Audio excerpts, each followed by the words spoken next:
But secondly, we must act. We must take back the power to issue our own money. Issuing our own money is not a radical solution. I want to stress that. It's the same solution used at different points in U.S. history by men like Benjamin Franklin, Thomas Jefferson, Andrew Jackson, Martin Van Buren, and Abraham Lincoln.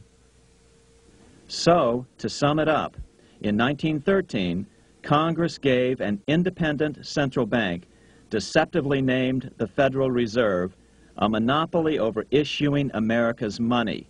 And the debt generated by this quasi-private corporation is what is killing the American economy.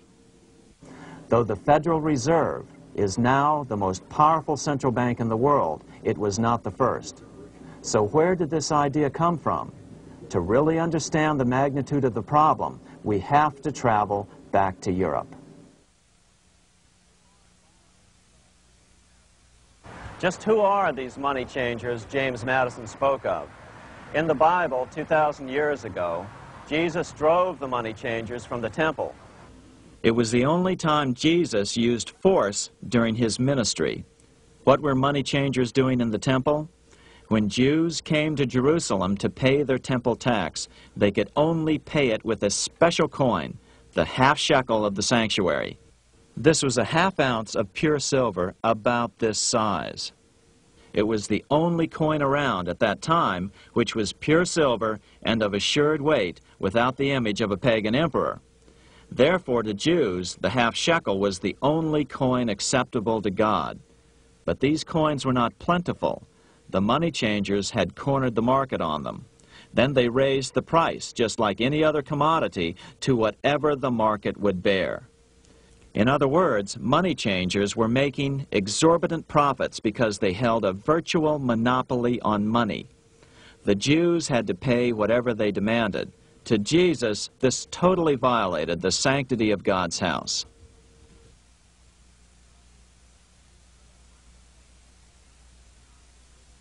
But the money-changing scam did not originate in Jesus' day. 200 years before Christ, Rome was having trouble with money changers. 2 early Roman emperors had tried to diminish the power of the money changers by reforming usury laws and limiting land ownership to 500 acres. They were both assassinated. In 48 BC, Julius Caesar took back the power to coin money from the money changers and minted coins for the benefit of all. With this new, plentiful supply of money, he built great public works projects. By making money plentiful, Caesar won the love of the common man. But the money changers hated him. Some believe this was an important factor in Caesar's assassination. One thing is for sure, with the death of Caesar came the demise of plentiful money in Rome. Taxes increased, as did corruption. Just as in the case of America today, usury and debased coin became the rule. Eventually, the Roman money supply was reduced by 90%. As a result, the common people lost their lands and their homes, just as is about to happen soon in America.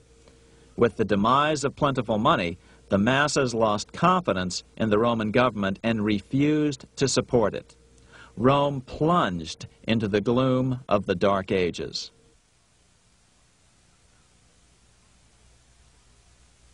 A 1,000 years after the death of Christ, money changers, those who loan out and manipulate the quantity of money, were active in medieval England. In fact, they were so active that acting together, they could manipulate the entire English economy. These were not bankers per se.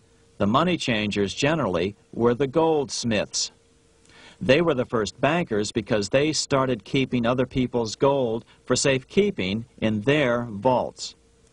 The first paper money was merely a receipt for gold left at the goldsmith. Paper money caught on because it was more convenient than carrying around a lot of heavy gold and silver coins. Eventually, goldsmiths noticed that only a small fraction of the depositors ever came in and demanded their gold at any one time. Goldsmiths started cheating on the system. they discovered that they could print more money than they had gold, and usually no one would be the wiser. Then they could loan out this extra money and collect interest on it. This was the birth of fractional reserve banking. That is, loaning out many times more money than you have assets on deposit. So, if $1,000 in gold were deposited with them, they could loan out about $10,000 in paper money and draw interest payments on it, and no one would ever discover the deception.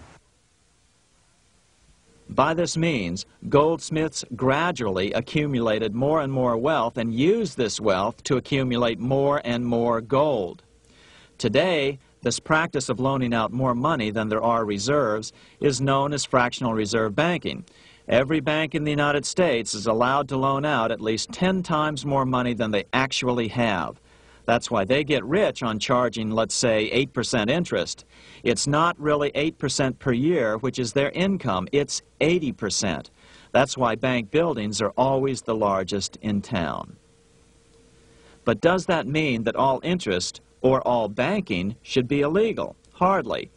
In the Middle Ages, canon law, the law of the Catholic Church, forbade charging interest on loans.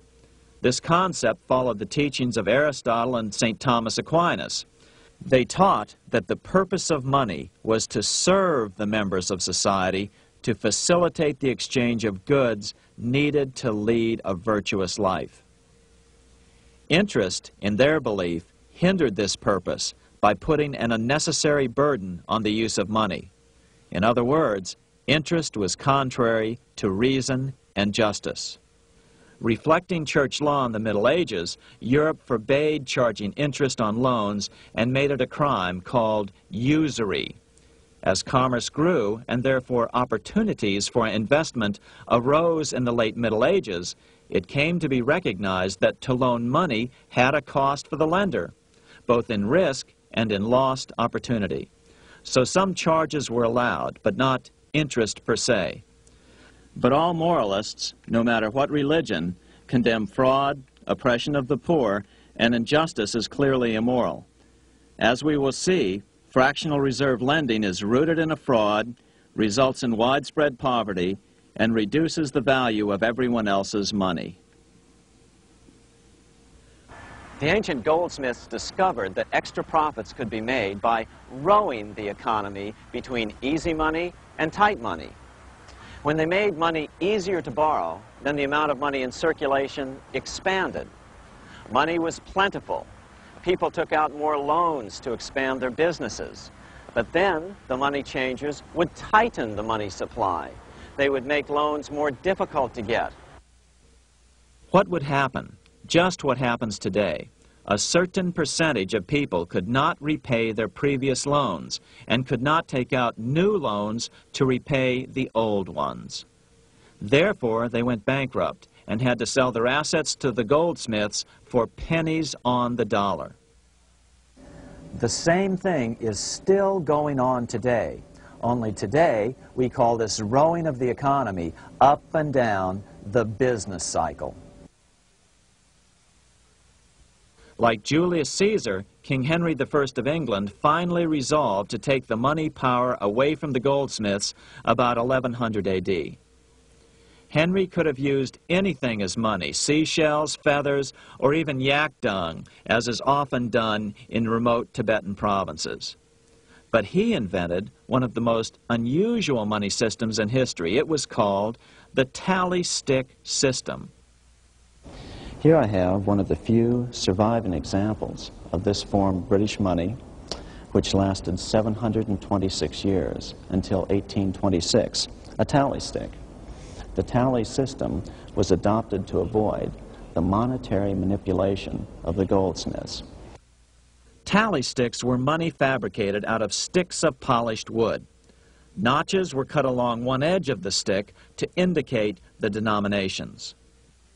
Then the stick was split lengthwise through the notches so that both pieces still had a record of the notches.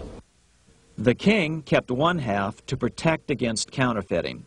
Then he would spend the other half into the economy and they would circulate as money. This particular tally stick is huge. It represented 25,000 pounds.